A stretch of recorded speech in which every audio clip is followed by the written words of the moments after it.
Bonjour à tous, heureux de nous retrouver pour cette troisième vidéo sur l'encyclique Fratelli Tutti.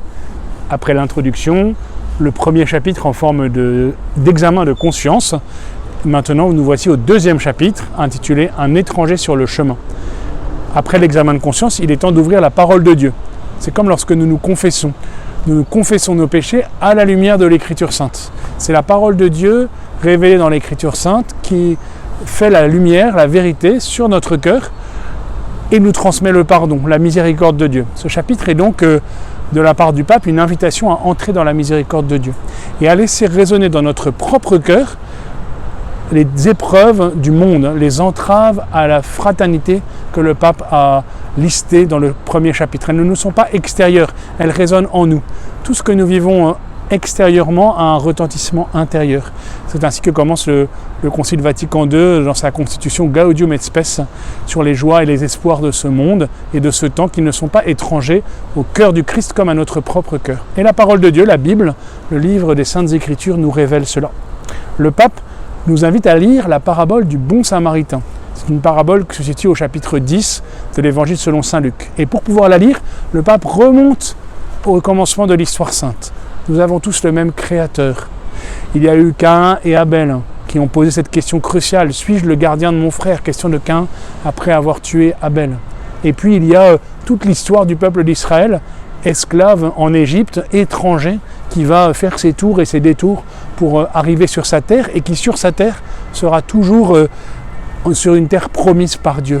Devra se comporter, apprendre à vivre plus comme des intendants, plus comme des étrangers domiciliés que comme de riches propriétaires qui s'installent et oublient le don qu'ils ont reçu.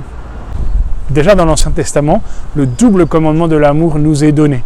Tu aimeras le Seigneur ton Dieu de tout ton cœur, de toute ton âme, de toute ta force, et tu aimeras ton prochain comme toi-même. Et Jésus redonne ce double commandement, en réalité ce triple commandement.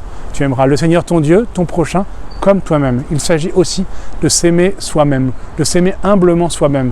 Bernanos disait que c'était la grâce des grâces, la grâce la plus difficile au fond à accueillir et à vivre, s'aimer humblement soi-même pour aimer son frère dans l'amour même dont Dieu nous aime et dont nous voulons l'aimer. Ce double commandement de l'amour, eh bien, nous le recueillons de Jésus qui nous le redonne et qui nous montre à travers cette parabole du bon samaritain qu'il est d'abord à recevoir cet amour.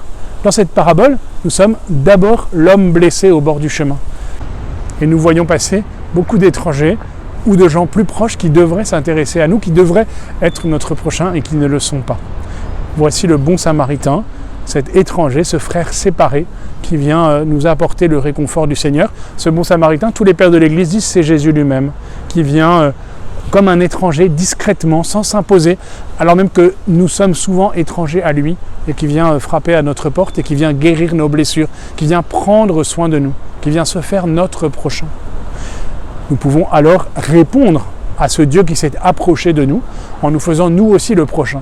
Ou plutôt, dit le pape, en ayant un choix libre à poser. Voulons-nous nous faire le prochain de ceux qui souffrent, de ceux que nous voyons chaque jour souffrir, pâtir de différentes épreuves, de différentes misères dont ils voudraient bien être guéris. Voulons-nous les réintégrer, les intégrer, les inclure ? Tous ces termes, le pape les emploie avec force. Ou alors sommes-nous comme ces brigands de la route, dit le pape François, qui passent et qui ne se laissent même plus toucher par ceux qui sont pauvres à leur porte. Dans cette rencontre avec le bon samaritain, le pape souligne deux points qui peuvent nous aider pour cette semaine. Le premier, c'est la vérité de toute rencontre avec une personne pauvre. C'est l'heure de vérité, dit le pape.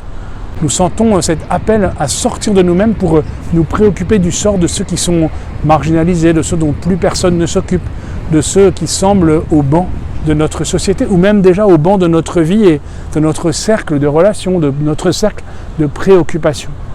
Et puis, deuxième élément important, dit le pape, les conséquences sociales, politiques, économiques, culturelles de cette rencontre et de la prise en compte des plus pauvres dans notre vie. C'est un choix personnel, c'est aussi un choix qui doit avoir, qui aura des répercussions. Et il ne s'agit pas seulement de servir les pauvres, ce qui est déjà beaucoup, mais de se reconnaître pauvre, servi par d'autres, et de travailler avec les pauvres.